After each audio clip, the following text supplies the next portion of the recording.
Bedroom ಒಳಗಿಂದ ಶಾರದಳ ಕೈಯನ್ನು ಹಿಡಿದುಕೊಂಡು ಹಾಲ್ಗೆ ಕರ್ಕೊಂಡು ಬರ್ತಾನೆ ಗಂಡ ಪ್ರಸಾದ್. ಏನು ಅಂದ್ರೆ ಇದು ಈ ಮಧ್ಯೆ ಯಾವತ್ತೂ ಇಲ್ದಿದ್ದು ಈ ದಿನ ನನ್ನ ಕೈಯನ್ನು ಹಿಡ್ಕೊಂಡು ಬೆಡ್ರೂಮ್ ಒಳಗಿಂದ ಹಾಲ್ಗೆ ಕರ್ಕೊಂಡ್ ಬಂದ್ರಿ. ನನಗಾಗಿ ಏನಾದ್ರೂ ತಗೊಂಡ್ಬಂದಿದ್ದೀರಾ ಏನೋ? ಟೊಮಾಟೊ ಬೆಳೆ ಹಾಕಿ ಒಳ್ಳೆ ಲಾಭನ ತಗೊಂಡ್ ಬಂದಿದ್ಯಲ್ಲ ಶಾರದಾ, ಅದಕ್ಕೆ ನಿನಗೆ ನನ್ನ ಕಡೆಯಿಂದ ಚಿಕ್ಕ ಗಿಫ್ಟ್ ಒಂದನ್ನ ಕೊಡ್ತಾ ಇದ್ದೀನಿ. ಮಾಡಿದ ಕೋಲಾಹಲ ಸಾಕು ಬಿಡಿ. ಅಯ್ಯೋ ಶಾರದಾ, ಕೋಲಾಹಲ ಅಲ್ಲ, ವ್ಯಂಗ್ಯ ಅಂತೂ ಅದಕ್ಕೂ ಅಲ್ಲ. ಯಾವುದು ಹೌದು ಯಾವುದು ಅಲ್ಲ ಅಂತ ತಿಳಿಯಲಾರದಷ್ಟು ಅಮಾಯಕಳಲ್ಲ ರೀ ನಾನು. ಅಲ್ಪ ಸ್ವಲ್ಪ ಲೋಕಜ್ಞಾನ ಇದೆ, ಒಳ್ಳೇದು ಕೆಟ್ಟದು ನಂಗೂ ಗೊತ್ತು. ಲೋಕಜ್ಞಾನ ಇದ್ರೆ ಸಾಕಾಗಲ್ಲ ಶಾರದಾ, ಆ ಜ್ಞಾನನ ಸರಿಯಾಗಿ ಉಪಯೋಗಿಸ್ಬೇಕು, ಆಗ್ಲೇ ಎಲ್ಲವೂ ಸತ್ಫಲ ಬರುತ್ತೆ. ನೀವು ಯಾಕೆ ಹೀಗೆ ಮಾತಾಡ್ತಾ ಇದ್ದೀರಾ ನನ್ಗೆ ಗೊತ್ತು ಬಿಡಿ. ನೀವು ಬೇಡ ಅಂದ್ರು ನಾನು ರೈತನ ಮಗಳು, ಯಾವಾಗ ಯಾವ ಬೆಳೆ ಹಾಕ್ಬೇಕು ಅಂತ ನನ್ಗೆ ಗೊತ್ತು ಅಂತ ಟೊಮೊಟೊ ಬೆಳೆ ಹಾಕೊಂಡೆ. ಟೊಮೊಟೊ ಬೆಳೆ ಧಾರಣವಾಗಿ ಕೆಳಗ್ ಬಿದ್ದು ಟೊಮೊಟೊ ಎಲ್ಲ ಬಾವಿ ಹತ್ರ ಇರುವ ಗುಡಿಸಲಿನಲ್ಲಿ ಭದ್ರವಾಗಿದೆ. ಅದಕ್ಕೆ ಅಲ್ವಾ ತಾವು ನನ್ ಬಗ್ಗೆ ಹೀಗೆ ಮಾತಾಡ್ತಾ ಇದ್ದೀರಾ? ಶಾರದಾ, ನೀನೇನು ಮಾತನಾಡದೆ ಸೋಫಾದಲ್ಲಿ ಕೂತ್ಕೋ ಎಂದು ಪ್ರಸಾದ್ ಹೇಳುತ್ತಲೇ ಶಾರದಾ ಹೋಗಿ ಸೋಫಾದಲ್ಲಿ ಕೂತ್ಕೋತಾಳೆ. ನಾನು ಈಗ್ಲೇ ಬರ್ತೀನಿ, ಎಲ್ಲೂ ಕದಲ್ಬೇಡ, ಹಾಗೆ ಕೂತ್ಕೊಂಡಿರು. ಸರಿ ಕಣ್ರಿ, ಇಲ್ಲೇ ಕೂತ್ಕೋತೀನಿ ಎಂದು ಶಾರದಾ ಹೇಳುತ್ತಲೇ ಪ್ರಸಾದ್ ಅಲ್ಲಿಂದ ಹೊರಗೆ ಹೋಗುತ್ತಾನೆ. ಸೊಸೆ ಅನಾಮಿಕಾ ಕಿಚನ್ ಬಾಗಿಲ ಹತ್ರ ನಿಂತ್ಕೊಂಡು ಹಾಲ್ನಲ್ಲಿ ಸೋಫಾದಲ್ಲಿ ಕೂತ್ಕೊಂಡ ಅತ್ತೆ ಕಡೆ ನೋಡ್ತಾ ಇರ್ತಾಳೆ. ಮಾವಯ್ಯ ಅತ್ತೆಗಾಗಿ ಏನ್ ತಗೊಂಡ್ಬಂದಿರ್ಬೋದು? ಈ ದಿನ ಸ್ವಯಂ ಮಾವಯ್ಯನೇ ಅತ್ತೆ ಕೈನ ಹಿಡ್ಕೊಂಡು ಹಾಲ್ಗೆ ಕರ್ಕೊಂಡ್ಬಂದು ಸೋಫಾದಲ್ಲಿ ಕೂರ್ಸಿದ್ದಾರೆ ಅಂದ್ರೆ ಈ ದಿನ ಮಾವಯ್ಯ ಅತ್ತೆಗೆ ಯಾವುದೋ ಗಿಫ್ಟ್ ಕೊಡ್ತಾ ಇದ್ದಾರೆ. ಅವ್ರ ಲೈಫಲ್ಲಿ ಈ ದಿನ ಯಾವುದೋ ಮುಖ್ಯವಾದ ದಿನ ಆಗಿರುತ್ತೆ. ನೋಡೋಣ, ಹೊರಗೋದ ಮಾವಯ್ಯ ಅತ್ತೆಗಾಗಿ ಏನ್ ತಂದಿದಾರೋ ನೋಡೋಣ ಅಲ್ವಾ ಎಂದು ಅಂದುಕೊಂಡು ಶಾರದಳನ್ನು ಹಾಗೆ ನೋಡುತ್ತಾ ಇರುತ್ತಾಳೆ. ಇಷ್ಟರಲ್ಲಿ ಹೊರಗೆ ಹೋದ ಪ್ರಸಾದ್ ಒಂದು ಬಟ್ಟೆ ಮುಚ್ಚಿದ ಬುಟ್ಟಿಯನ್ನು ತೆಗೆದುಕೊಂಡು ಬಂದು ಶಾರದಳ ಮಡಿಲಲ್ಲಿ ಇಡುತ್ತಾನೆ. ಕಿಚನ್ ಬಾಗಿಲ ಹತ್ತಿರವಿರುವ ಅನಾಮಿಕಾ ಅಯೋಮಯದಿಂದ ಬಟ್ಟೆ ಮುಚ್ಚಿದ ಬುಟ್ಟಿಯನ್ನು ನೋಡ್ತಾ ಇರ್ತಾಳೆ. ತನ್ನಲ್ಲಿ ತಾನು ಶಾರದಾ ಹೀಗನ್ಕೋತಾಳೆ, ಇದೇನಿದು ಬಟ್ಟೆ ಮುಚ್ಚಿದ ಬುಟ್ಟಿನ ತಂದು ನನ್ನ ಮಡಿಲಲ್ಲಿಟ್ಟಿದ್ದಾನೆ. ಇದನ್ನ ನೋಡ್ತಾ ಇದ್ರೆ ಟೊಮೊಟೊ ಆಗಿದೆಯೇ ಏನೋ, ಈ ದಿನ ನಮ್ಮವರು ವಿಚಿತ್ರವಾಗಿ ನಡ್ಕೋತಾ ಇದ್ದಾರೆ ಎಂದು ಹೇಳುತ್ತಾ ತನ್ನ ಹತ್ತಿರ ನಿಂತ ಪ್ರಸಾದ್ನನ್ನು ನೋಡುತ್ತಾಳೆ. ಬಾಗಿಲ ಹತ್ತಿರವಿರುವ ಅನಾಮಿಕಾ ತನ್ನಲ್ಲಿ ತಾನು ಹೀಗಂದ್ಕೋತಾಳೆ, ಗಿಫ್ಟ್ ಅನ್ಕೊಂಡ್ರೆ ಮಾವಯ್ಯ ಯಾವುದೋ ಬಟ್ಟೆ ತುಂಬಿದ ಬುಟ್ಟಿ ತಂದಿಟ್ಟಿದ್ದಾರೆ. ಆ ಬುಟ್ಟಿ ತುಂಬ ಮಾವಯ್ಯ ಅತ್ತೆಗಾಗಿ ಏನ್ ತಂದಿರ್ಬೋದು ಎಂದು ಅಂದುಕೊಳ್ಳುತ್ತಾ ಬುಟ್ಟಿಯ ಕಡೆ ನೋಡುತ್ತಾ ಇರುತ್ತಾಳೆ. ತನ್ನ ಎದುರಿಗೆ ಇರುವ ಗಂಡ ಪ್ರಸಾದ್ನನ್ನು ನೋಡುತ್ತಾ ಶಾರದಾ ಹೀಗಂತಾಳೆ, ಏನು ಅಂದ್ರೆ ಇದು ಬಟ್ಟೆ ಮುಚ್ಚಿದ ಬುಟ್ಟಿನ ತಂದು ನನ್ನ ಮಡಿಲಲ್ಲಿ ಇಟ್ರಿ. ಇದೇನೋ ಭಾರವಾಗಿದೆ, ನಿಜಕ್ಕೂ ಇದ್ರಲ್ಲಿ ಏನಿದೆ ಹೇಳಿ? ಇಲ್ಲ ಬಟ್ಟೆ ತೆಗಿರಿ, ಹೀಗಿಟ್ಟು ಎಷ್ಟು ಹೊತ್ತು ಅಂತ ನೋಡ್ತಾ ಇರ್ಬೇಕು ಅಂತೀರಾ? ಮಗ ಸೊಸೆಗಾಗಿ ಏನೋ ತರ್ತೀನಿ ಅಂತಿದ್ದಾನೆ ಶಾರದಾ, ಅದಕ್ಕಾಗಿ ನೋಡ್ತಾ ಇದ್ದೀನಿ. ನಿನಗೆ ನಾನು ಗಿಫ್ಟ್ ಕೊಟ್ಟ ಹಾಗೆ ಮಗ ಕೂಡ ಸೊಸೆಗೆ ಕೊಡ್ತೀನಿ ಅಂತ ಹೇಳ್ದ. ಮಗ ಬರುವವರೆಗೂ ವೇಟ್ ಮಾಡು ಎಂದು ಪ್ರಸಾದ್ ಹೇಳುತ್ತಲೇ ಅನಾಮಿಕಾ ಆಶ್ಚರ್ಯದಿಂದ ತನ್ನಲ್ಲಿ ತಾನು ಹೀಗಂದ್ಕೋತಾಳೆ, ಮಾವಯ್ಯ ಅಂತ ಇರೋದು ನಿಜವೇನಾ? ಅವರು ನನಗೆ ಗಿಫ್ಟ್ ಕೊಡ್ತೀನಿ ಅಂತ ಇದ್ದಾರ? ಮತ್ತೆ ಈ ವಿಷಯದ ಬಗ್ಗೆ ನನಗೆ ಹೇಳಲೇ ಇಲ್ವೇ? ಓಹೋ, ಸರ್ಪ್ರೈಸ್ ಪ್ಲಾನ್ ಮಾಡಿರ್ಬೋದು, ನನಗೇನು ಗೊತ್ತಿಲ್ಲದ ಹಾಗೆ ಇರ್ಬೇಕು ಎಂದು ಅಂದುಕೊಂಡು ಬಾಗಿಲ ಹತ್ತಿರದಿಂದ ಸ್ಟವ್ ಹತ್ತಿರಕ್ಕೆ ಬರುತ್ತಾಳೆ. ಅಡಿಗೆ ಮಾಡ್ತಾ ಇರ್ತಾಳೆ. ಹಾಲ್ನಲ್ಲಿರುವ ಶಾರದ ಮಾತ್ರ ತನ್ನ ಮಡಿಲಲ್ಲಿರುವ ಬುಟ್ಟಿಯನ್ನು ಹೊರಲಾರದೆ ದುಃಖದಿಂದ ಹೀಗಂತಾಳೆ, ಏನು ಅಂದ್ರೆ ಇದು ನನ್ನ ಪಾಡಿಗೆ ನಾನು ಬೆಡ್ರೂಮ್ ಅಲ್ಲಿ ಕೂತ್ಕೊಂಡಿದ್ರೆ ಗಿಫ್ಟ್ ಅಂತ ಹೇಳಿ ತಗೊಂಡ್ಬಂದು ಹಾಲ್ನಲ್ಲಿ ಕೂರಿಸ್ಬಿಟ್ಟು ಈ ಬುಟ್ಟಿ ಬಾರನ ನನ್ ಮೇಲೆ ಇಟ್ರಿ. ನಾನು ಎತ್ಕೊಳ್ಳಾರ್ದೆ ಹೋಗ್ತಾ ಇದ್ದೀನಿ, ನಂಗೆ ಕೂತ್ಕೊಳಕ್ ಆಗ್ತಾ ಇಲ್ಲ. ನಾನು ಹೇಳ್ತಾ ಇದ್ದೀನಿ, ಬೇಕು ಅಂದ್ರೆ ಮಗ ಬಂದ ಮೇಲೆ ಮತ್ತೆ ಕೂತ್ಕೋತೀನಿ ಎಂದು ಶಾರದಾ ಹೇಳುತ್ತಾ ಇರುವಾಗ ರಮೇಶ್ ಹೊರಗಡೆಯಿಂದ ಪ್ಯಾಕಿಂಗ್ ಮಾಡಿದ ದೊಡ್ಡದೊಂದು ಪಾತ್ರೆಯನ್ನು ತೆಗೆದುಕೊಂಡು ಹಾಲ್ಗೆ ಬರುತ್ತಾನೆ. ಅಪ್ಪ, ನಾನ್ ಬಂದ್ಬಿಟ್ಟೆ ಎಂದು ಹೇಳುತ್ತಾನೆ. ಮಗ ರಮೇಶ್ನನ್ನು ನೋಡಿದ ಪ್ರಸಾದ್, ಶಾರದಾ ಹಾಗೆ ಕೂತ್ಕೋ, ಮಗ ಕೂಡ ಬಂದ್ಬಿಟ್ಟಿದ್ದಾನೆ, ಈಗ್ಲೇ ಹೋಗಿ ಸೊಸೆನ ಕರ್ಕೊಂಡ್ ಬರ್ತಾನೆ, ನಿನ್ ಪಕ್ಕದಲ್ಲೇ ಕೂರಿಸ್ತಾನೆ, ಶಬಾಸ್ ಅನ್ನುವ ಗಿಫ್ಟ್ ಕೊಡ್ತಾನೆ. ಏನ್ ಮಗನೆ? ಕೊಡ್ತೀನಿ ಅಪ್ಪ. ನಾನು ಕೊಟ್ಟ ಗಿಫ್ಟ್ ನೋಡಿದ ಮೇಲೆ ಅನಾಮಿಕಳ ಆನಂದ ತಡೀಲಾರ್ದೆ ವಿಚಿತ್ರವಾಗಿ ನೋಡ್ತಾಳೆ.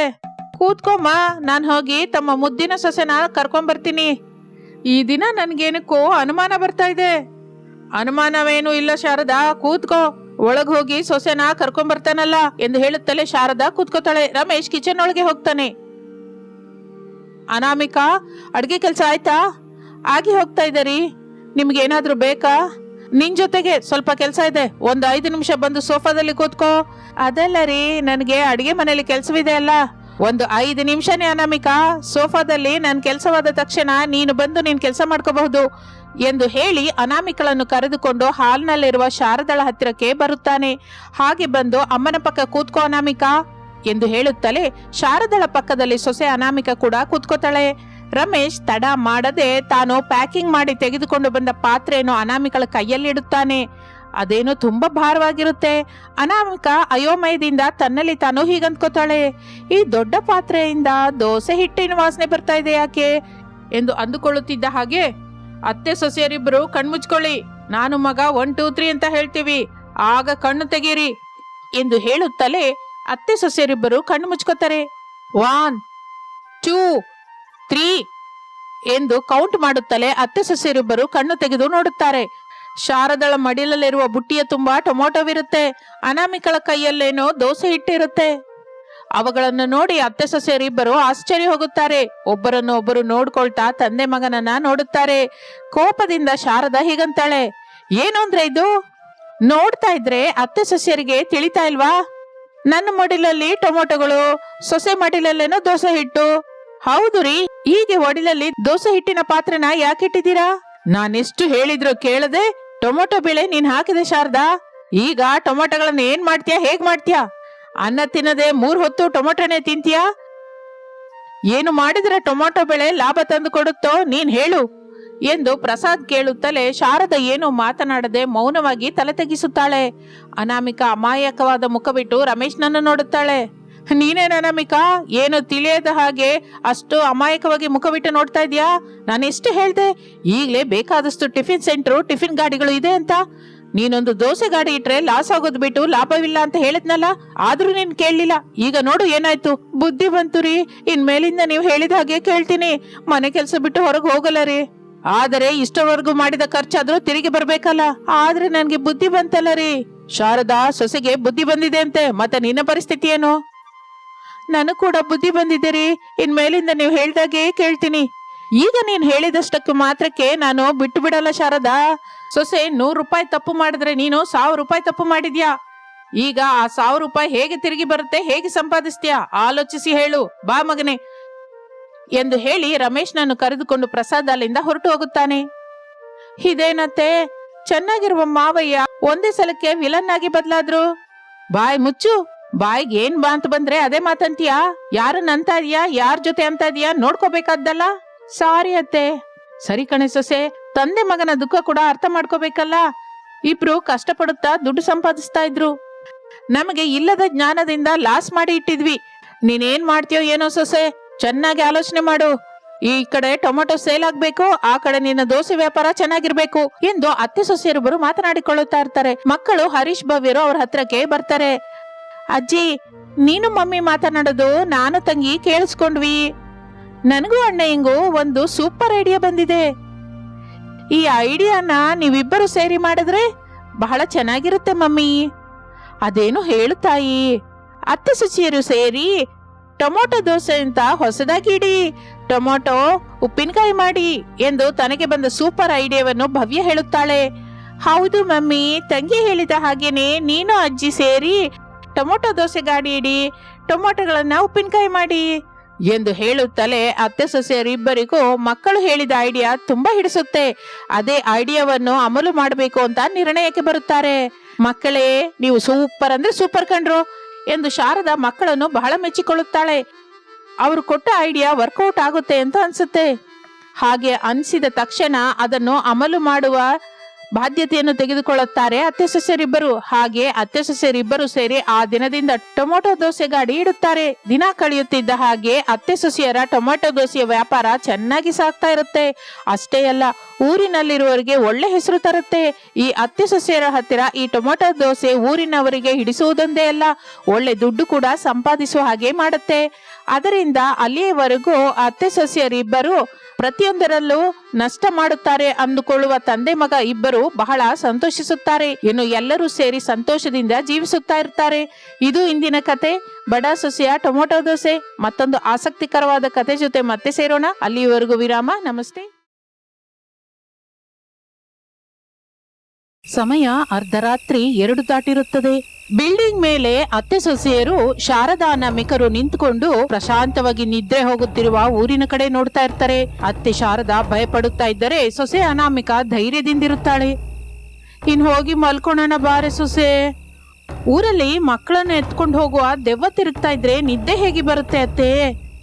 ನೋಡು ಸೊಸೆ, ಆ ದೆವ್ವನ್ನ ಕಂಡು ಹಿಡ್ಕೊಳ್ಳೋದಿಕ್ಕೆ ಊರಿನ ದೊಡ್ಡವರಾದ ಸುದರ್ಶನ್, ಬುದ್ಧಿವಂತರಾದ ಬಲಾಢ್ಯರಾದ ಲೋಕೇಶ್, ಸಂಪತ್ತು ಅನ್ನುವ ಇಬ್ಬರು ವ್ಯಕ್ತಿಗಳನ್ನು ಕಾವಲಾಗಿಟ್ಟಿದ್ದಾನೆ. ದೆವ್ವದ ವಿಷಯ ಅವರು ನೋಡ್ಕೋತಾರೆ ಬಿಡು.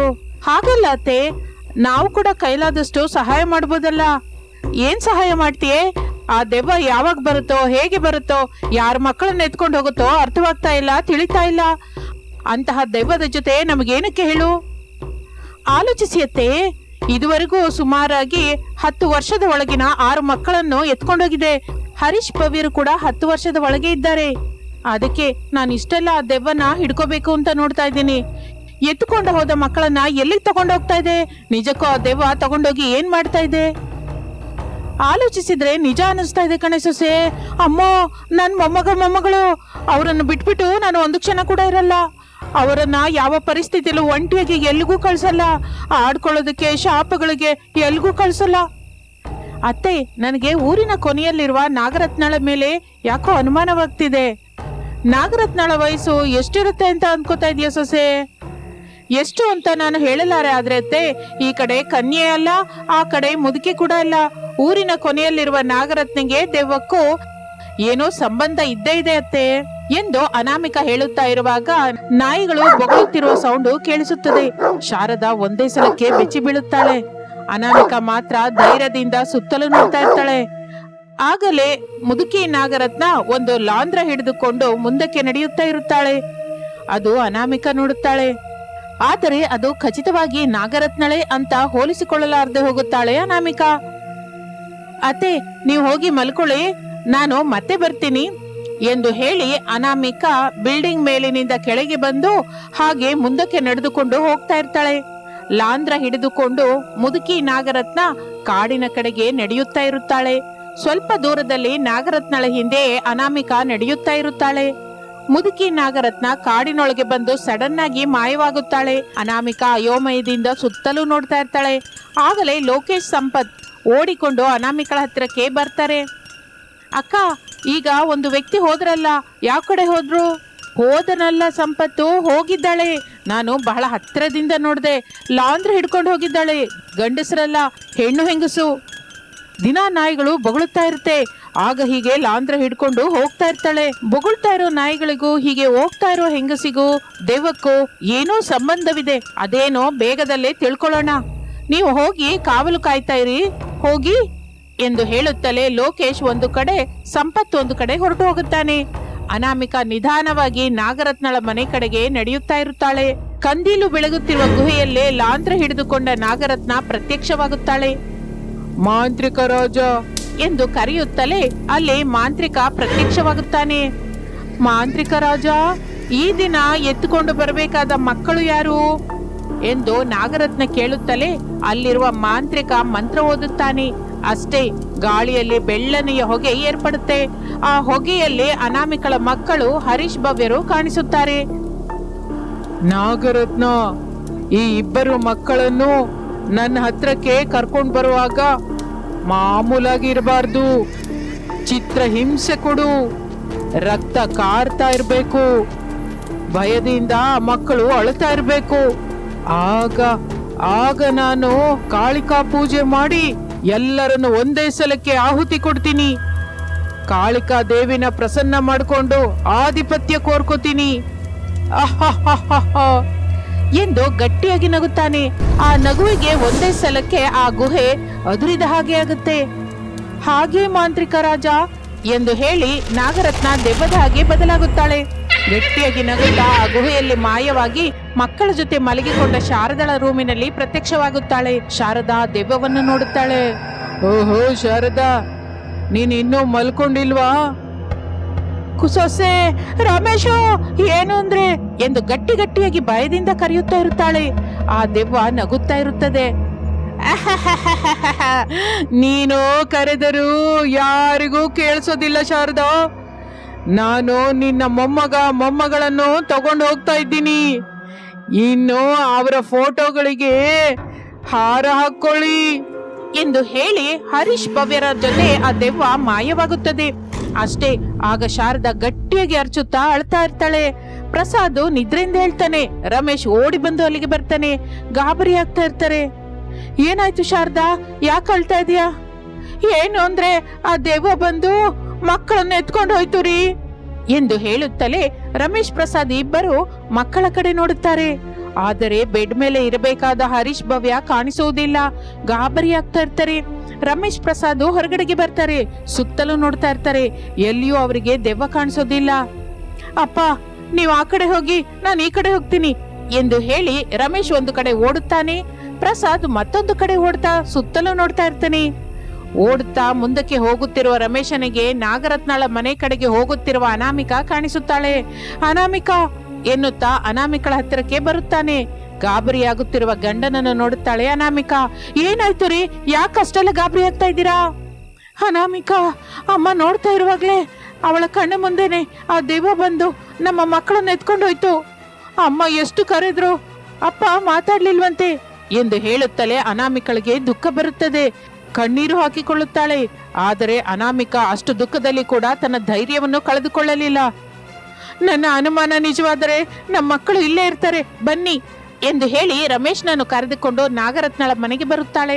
ಕಿಟಕಿಯೊಳಗಿಂದ ಒಳಗಡೆಗೆ ನೋಡುತ್ತಾರೆ ಅನಾಮಿಕಾ, ರಮೇಶ್ ಮಕ್ಕಳನ್ನು ಹಗ್ಗದಿಂದ ಕಟ್ಟು ಹಾಕಿರುತ್ತದೆ. ಅಳುತ್ತಾ ಇರ್ತಾರೆ. ಅನಾಮಿಕಾ, ನಮ್ಮ ಮಕ್ಕಳು. ಸೈಲೆಂಟ್ ಆಗಿರಿ ಎಂದು ಹೇಳುತ್ತಾ ಇರುವಾಗ ಆ ಮನೆಯಲ್ಲಿರುವ ದೆವ್ವ ನಾಗರತ್ನಳ ಹಾಗೆ ಬದಲಾಗುತ್ತಾಳೆ.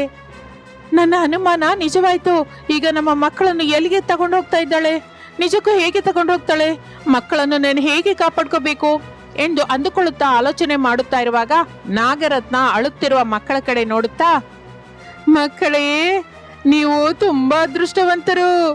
ಎಲ್ಲರ ಮಕ್ಕಳನ್ನು ಎತ್ಕೊಂಡು ಹೋಗಿ ಮಾಂತ್ರಿಕನಿಗೆ ಕೊಟ್ಟಿದ್ದೀನಿ. ಅವರನ್ನು ಚಿತ್ರಹಿಂಸೆ ಕೊಡುವ ಅವಕಾಶ ನನಗೆ ಬರಲಿಲ್ಲ. ನಿಮ್ಮ ರೂಪದಲ್ಲಿ ಬಂದಿದೆ. ನಿಮ್ಮನ್ನು ಮಾಮೂಲಾಗಿ ಚಿತ್ರಹಿಂಸೆ ಕೊಡಲ್ಲ. ಘೋರಾತಿ ಘೋರವಾಗಿ ಚಿತ್ರಹಿಂಸಿಸಿ ಒಂದಂದ್ರೆ ಒಂದೇ ಕೊಡ್ತೀನಿ. ಆ ಒಂದನ್ನೇ ತಡ್ಕೊಳ್ಳೋದು ನಿಮ್ಮಿಂದಾಗಲ್ಲ ಎಂದು ಗಟ್ಟಿಯಾಗಿ ನಗುತ್ತಾಳೆ. ಹರೀಶ್ ಭವ್ಯರು ಭಯ ಪಡುತ್ತಾ ಅಳ್ತಾ ಇರ್ತಾರೆ. ಕಿಟಕಿ ಹತ್ರವಿರುವ ಅನಾಮಿಕಾ ರಮೇಶರಿಗೆ ಏನು ಮಾಡಬೇಕೋ ಅರ್ಥವಾಗುವುದಿಲ್ಲ. ಮಕ್ಕಳೇ, ನನಗೆ ತುಂಬಾ ಹಸಿವಾಗ್ತಾ ಇದೆ. ನಾನು ಹೊಟ್ಟೆ ತುಂಬಾ ತಿಂದು ಕಣ್ಣು ತುಂಬಾ ನಿದ್ರೆ ಹೋದ ಮೇಲೆ ನಿಮಗೆ ಚಿತ್ರಹಿಂಸೆ ಕೊಟ್ಕೊಂಡು ತಗೊಂಡು ಹೋಗಿ ಮಾಂತ್ರಿಕನಿಗೆ ಕೊಡ್ತೀನಿ. ಆ ನಂತರ ಅವನು ಅವನ ಕೆಲಸವನ್ನು ಪೂರ್ತಿ ಮಾಡ್ಕೋತಾನೆ ಎಂದು ನಾಗರತ್ನ ಮಾಯವಾಗುತ್ತಾಳೆ. ಇನ್ನು ಅದನ್ನು ನೋಡಿದ ಅನಾಮಿಕಾ, ಏನು ಅಂದ್ರೆ ನಾಗರತ್ನ ತಿನ್ನೋಣ ಅಂತ ಎಲ್ಲಿಗೂ ಹೋದ ಹಾಗಿದ್ದೀರಿ. ಅದು ಬರುವ ಒಳಗೆ ನಾವು ನಮ್ಮ ಮಕ್ಕಳನ್ನು ಕಾಪಾಡಿಕೊಂಡು ಇಲ್ಲಿಂದ ತಗೊಂಡು ಹೋಗ್ಬೇಕು. ಏನೋ ಒಂದು ಮಾಡಿ ಒಳಗಡೆಗೆ ಹೋಗ್ಬೇಕು ಎಂದು ಅನಾಮಿಕಾ ರಮೇಶ್ನ ಜೊತೆ ಸೇರಿ ಬಾಗಿಲ ಹತ್ರಕ್ಕೆ ಬರ್ತಾಳೆ. ರಮೇಶ್ ಗಟ್ಟಿಯಾಗಿ ಬಾಗಿಲನ್ನು ಒದೆಯುತ್ತಾನೆ. ಆ ಬಾಗಿಲು ಎರಡು ಚೂರಾಗುತ್ತದೆ. ಅನಾಮಿಕಾ ರಮೇಶ್ ಸಂತೋಷ ಪಡುತ್ತಾರೆ. ಅಷ್ಟೇ, ಆ ಬಾಗಿಲು ಮತ್ತೆ ಅಂಟಿಕೊಳ್ಳುತ್ತದೆ. ಅನಾಮಿಕಾ ರಮೇಶರಿಗೆ ಅಯೋಮಯವಾಗಿರುತ್ತೆ. ಆಶ್ಚರ್ಯದಿಂದ ನೋಡ್ತಾ ಇರ್ತಾರೆ. ಈಗ ಹೇಗೆ ರೀ? ಅನಾಮಿಕಾ, ಗಾಬರಿ ಆಗ್ಬೇಡ ಎಂದು ರಮೇಶ್ ಬಲವಾಗಿ ಗೋಡೆಯನ್ನು ಗುದ್ದುತ್ತಾನೆ. ಆ ಗೋಡೆ ಚೂರಾಗುತ್ತದೆ. ಒಳಗಡೆಗೆ ಹೋಗಬೇಕು ಅಂದ್ಕೋತಾರೆ. ಆಗ ಆ ಗೋಡೆ ಮತ್ತೆ ಮಾಮೂಲಾಗಿ ಬದಲಾಗುತ್ತದೆ. ಆಗ ದೆವ್ವ ಅವರ ಮುಂದೆ ಪ್ರತ್ಯಕ್ಷವಾಗುತ್ತದೆ. ನೀವು ನನ್ನನ್ನು ಏನು ಮಾಡಲಾರ್ರಿ. ನನ್ನಿಂದ ನಿಮ್ಮ ಮಕ್ಕಳನ್ನು ಕಾಪಾಡ್ಕೊಳ್ಳಕ್ಕಾಗಲ್ಲ. ಇಲ್ಲಿಂದ ಹೋಗಿ. ನಾಗರತ್ನ, ನನ್ನ ಮಕ್ಕಳನ್ನು ಬಿಟ್ಟು ಬಿಡು. ವಾರೇ ವಾ ಅನಾಮಿಕಾ, ನನ್ನನ್ನು ಗುರ್ತು ಹಿಡ್ದಿದ್ಯಾ? ಸಂತೋಷ. ಇಲ್ಲಿಂದ ಹೊರಟು ಹೋಗಿ. ಮನುಷ್ಯನ ಸಂಕಲ್ಪದ ಬಲದ ಮುಂದೆ ಯಾವ ದೆವ್ವದ ಶಕ್ತಿಯೂ ಕೆಲಸ ಮಾಡೋದಿಲ್ಲ. ನಮ್ಮ ಮಕ್ಕಳನ್ನು ಕಾಪಾಡ್ಕೋತೀವಿ.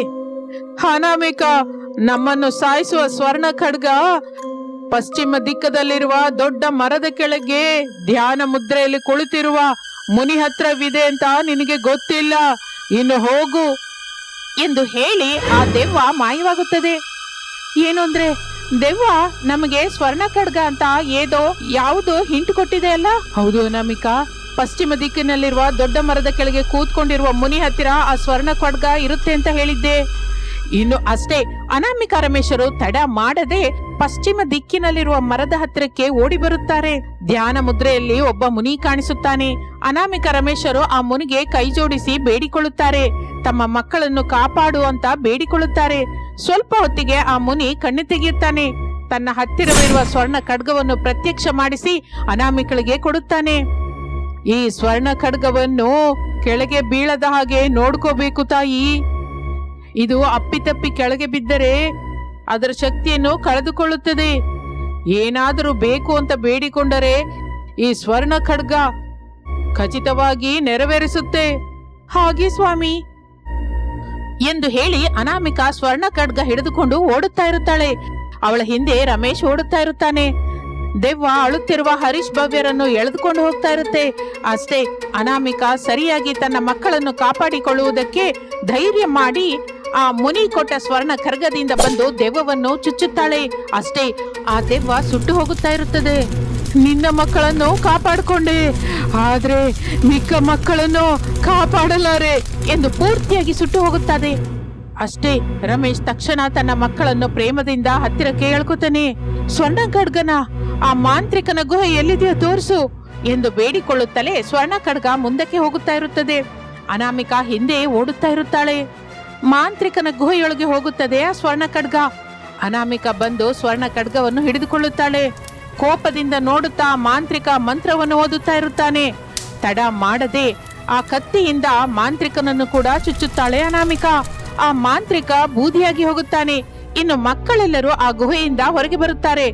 ಅನಾಮಿಕಾ ಸ್ವರ್ಣ ಖಡ್ಗ ಹಿಡಿದುಕೊಂಡು ಮಕ್ಕಳನ್ನು ಕರೆದುಕೊಂಡು ಊರೊಳಗೆ ಬರುತ್ತಾಳೆ. ಇನ್ನು ಅನಾಮಿಕಾ ನಡೆದ ವಿಷಯವೆಲ್ಲವನ್ನು ಊರಿನವರೆಲ್ಲರಿಗೂ ಹೇಳುತ್ತಾಳೆ.